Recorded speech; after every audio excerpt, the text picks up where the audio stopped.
So why bother? Why even bother to have an inclusive mindset? Well, first of all, it allows everybody to be heard.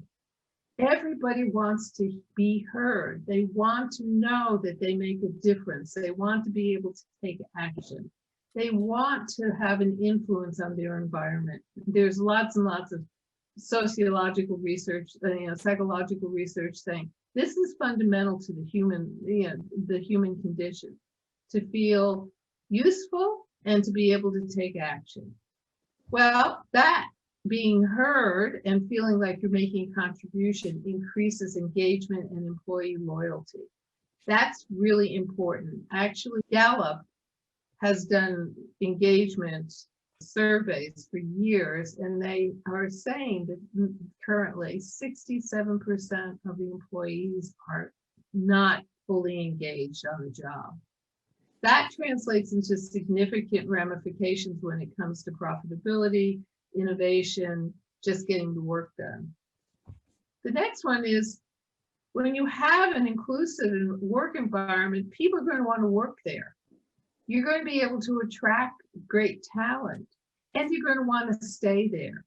Every time an employee walks out the door, in addition to all of the intellectual property that walks out with them, a lot of money walks out with them, because it takes approximately 3 times the base salary to replace an employee, which is rather significant. So you want to keep high-performing employees. The other is that it creates innovation and creativity.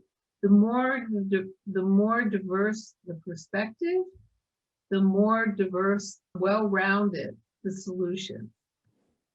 And that continues to be underscored by research that demonstrates diversity is critical for innovation, because all we know is what we know until somebody comes along and says, hey, consider this as a possibility.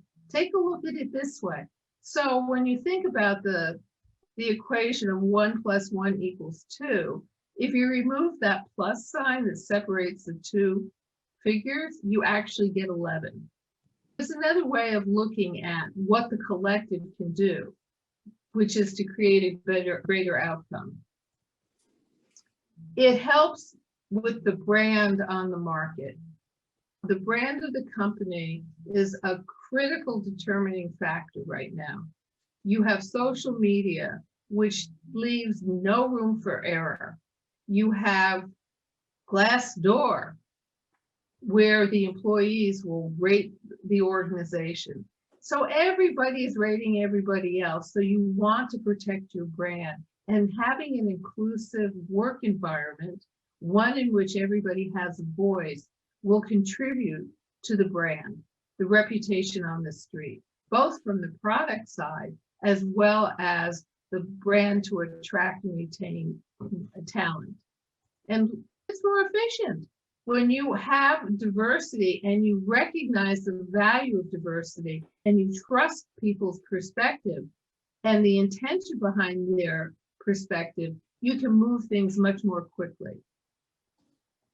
And lastly, it increases revenues.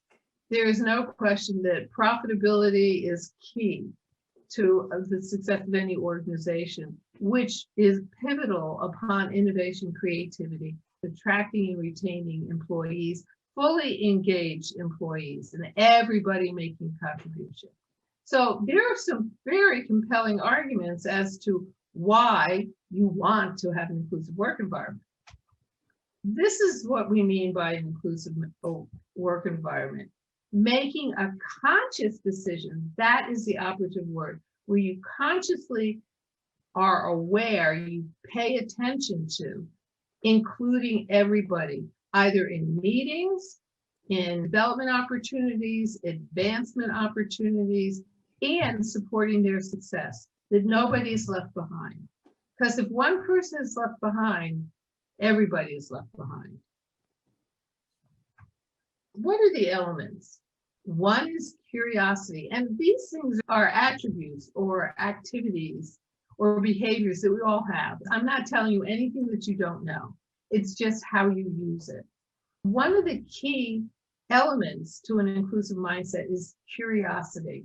And in fact, there's research now that's saying cognitive intelligence is less important than curiosity.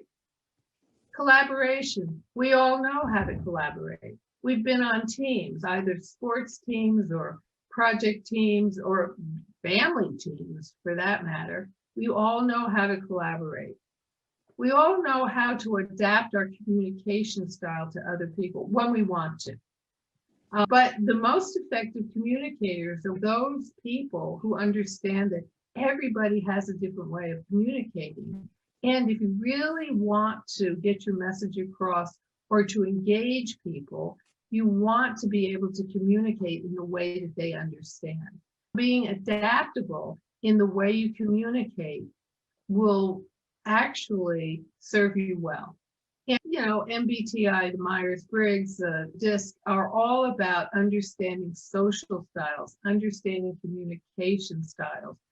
Why? Because when you understand your own and you understand others, then you have more fluidity in being able to adapt and engage other people in a conversation. The next one is commitment. We all have a commitment to ourselves. We know what it is to be committed, but you have to be committed to making conscious decisions. More than that is courage, because everything that we are talking about here takes courage. It takes courage to be curious, because it means that there may be a level of vulnerability. It takes courage to have your expertise challenged. It takes courage to allow people to participate and make sure that people participate. It takes courage to accept the fact that there are lots of diverse ways of looking at things. This is all great, but unless you have a sense of empathy, it doesn't really work. The underpinning of empathy, or a side product of empathy, is self-awareness. Awareness of self is around understanding your own blind spots, understanding when you get triggered, understanding your drivers. It's about emotional intelligence, basically. And the awareness of others, what they need, what triggers them, how can I talk to them in a way that makes sense. And finally, all of this lives within culture. Every family has a culture, every organization has a culture, every society has a culture. There are some cultures that will promote, reinforce, and encourage inclusivity, and there are other cultures that will put barriers up all around. You can affect change on an individual level by having an inclusive mindset.